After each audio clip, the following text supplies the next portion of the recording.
Mauritius से चलकर आई भारतीय मूल की डॉक्टर सुशीला देवी रसौल को अयोध्या राम मंदिर मॉडल स्मृति देकर सम्मानित किया। प्रयागराज जनपद के यमुना पार क्षेत्र के सिरसा में मेरी सबसे चलकर आई भारतीय मूल की डॉक्टर सुशीला देवी रसौल में अंतर्राष्ट्रीय गायिका लेखक फिल्म मेकर में अपने परम पूज्य गुरुदेव महंत आचार्य भरत भूषण महाराज जी के साथ सुप्रसिद्ध लेखक रमेश कुमार शर्मा, जिला मंत्री धर्म प्रसार विभाग, यमुना पार विश्व हिंदू परिषद ने सिरसा में अयोध्या मंदिर मॉडल का स्मृति चिन्ह देकर भव्य स्वागत किया। मॉरिशस से चलकर संगम नगरी प्रयागराज के सिरसा में पहुंचने पर लेखक शर्मा ने दोनों अतिथियों का गर्मजोशी के साथ स्वागत किया। स्वागत के क्रम में ग्राम आचार्य भरत भूषण महाराज जी का पांव पखारा, तो वहीं डॉक्टर रसौल को राम मंदिर अयोध्या का प्रतिरूप स्मृति चिन्ह देकर सम्मानित किया। लगभग 2 घंटे तक चली लंबी वार्ता में मुख्य रूप से मॉरिशस व भारतीय संस्कृति केंद्र बिंदु रही डॉक्टर राहुल ने कहा कि मॉरिशस में आज भी हर पूर्णिमा के दिन खीर बनाने की सनातनी परंपरा चली आ रही है और वहाँ भी भोजपुरिया संस्कृति ने मारी सच में अपने सनातन धर्म को बचा कर रखा है। हमें भारतीय मूल होने का गर्व है। वहीं दूसरी तरफ लेखक शर्मा ने संपूर्ण विश्व मानव जाति में सामाजिक समर्थ पर जोर देते हुए कहा कि भारतीय संस्कृति दिलों को जोड़ने वाली आपसी सौहार्द एक अद्भुत संस्कृति है। आचार्य भरत भूषण महाराज जी ने संत रविदास जी के बताए मार्गों पर चलने एवं उनके उपदेशों को आत्मसात करने की बात की। संवाददाता अखिलेश यादव की रिपोर्ट। देखो, राम तो हम सबके हृदय में निवास करते हैं। हम में राम, तुम में राम, सब में राम समाया है। कर लो प्रेम जगत से बंदे, कोई नहीं पराया है। तो और भगवान राम के उस भव्य मंदिर जो बन रही है, कहीं न कहीं उसमें हम सब का जीवन लगा हुआ है।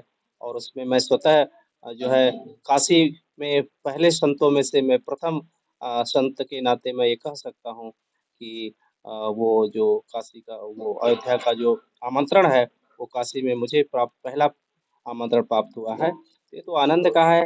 और मैं समझता हूँ कि वो जो अयोध्या में राम मंदिर का निर्माण जो हो रहा है जन्मभूमि पर, वो सिर्फ मंदिर नहीं बन रही है, उसके माध्यम से हम पूरी दुनिया में अपने भारत की संस्कृति को एक तरह से जो पूरी तरह से हम अपने पूरे भारत ही नहीं दुनिया में उस अपनी संस्कृति को स्थापित कर सकें।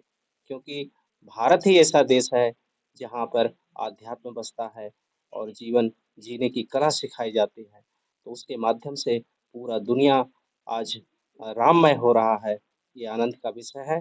और यही मैं कहना चाहूँगा कि भगवान राम के कार्यों को हम सब देखें, तो भगवान राम ने जो है अपने जीवन में छोटे से छोटे लोगों को गले लगा करके उन्होंने अपने जैसा बनाया है।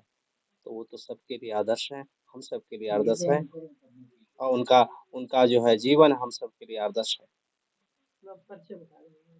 मैं गुरु रविदास जन्म स्थान में जो श्री गोवर्धनपुर एक स्थान है, वहाँ पर गुरु जी का बहुत बड़ी मंदिर बनी है। उस जन्म स्थान का मैं पीठाधीश्वर हूँ। और इतना ही नहीं, विश्व हिंदू परिषद के जो राम जन्मभूमि का जो कार्य चल रहा है, उस विश्व हिंदू परिषद के केंद्रीय मार्गदर्शक मंडल में भी मैं हूँ। और एक विश्व हिंदू परिषद का एक और कार्य है, वो है सामाजिक समरसता का। तो सामाजिक समरसता के जो कोर कमेटी है केंद्रीय, उस कोर कमेटी का भी मैं फाउंडर मेंबर हूँ, ताकि हम उसके माध्यम से पूरे देश में हम सब सामाजिक समरसता का जो है एक प्रवाह लेकर चलते हैं कि समाज समरस हो, समाज एक रूप हो, छोट बड़ का भाव दूर करके हर व्यक्ति एक दूसरे के प्रति अपनापन दिखाए, क्योंकि यही जीवन है। धर्म अगर अगर जीवन में धारण करना है, तभी हम धर्म को समझ सकते हैं। अगर हम सिर्फ मठ मंदिर तक सीमित रह जाएंगे, तो हम धर्म को नहीं समझ सकते हैं। इसलिए सबके प्रति प्रेम का भाव रखें। इसी अ, जो है समरसता का हम ये आंदोलन हम लोग देश के अंदर चलाते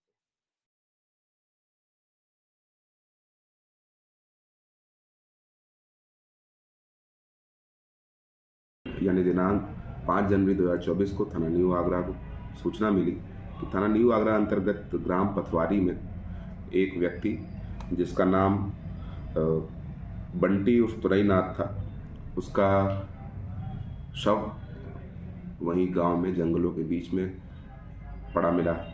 और इस सूचना पर थाना न्यू आगरा पुलिस ने तत्काल मौके का भ्रमण करते हुए फील्ड यूनिट से जांच कराई और पड़ताल की तो जानकारी मिली कि वहीं यह व्यक्ति मंदिर में निवास करता था और इसके साथ एक और व्यक्ति रहता था जिसका इससे कुछ 20 दिनों से विवाद चल रहा था। और शराब के नशे में दूसरे व्यक्ति राजदेव ने फावड़े और कुल्हाड़ी से मृतक की हत्या कर दी है और थाना न्यू आगरा पुलिस के द्वारा अभियुक्त राजदेव को गिरफ्तार कर लिया गया है। घटना में प्रयुक्त फावड़े को भी बरामद कर लिया गया है।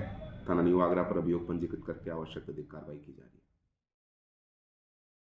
गौ तस्करों के हौसले बुलंद। क्षेत्र में पूर्व में भी हो चुकी है गौकशी।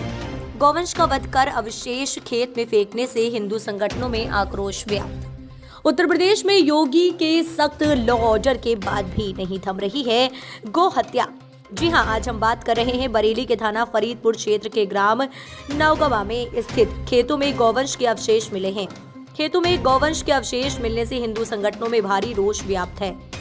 वहीं बरेली जनपद में गौकशी की घटनाएं थमने का नाम नहीं ले रही हैं, जबकि बरेली पुलिस लगातार गौ तस्करों से सख्ती से पेश आने के बावजूद गौ तस्कर गौकशी घटनाओं को लेकर लगातार अंजाम देकर फरार हो रहे हैं। फिलहाल सूचना के बाद मौके पर पहुंची स्थानीय पुलिस ने गौवंशों के अवशेषों को कब्जे में लेकर जमीन में दबा दिया है।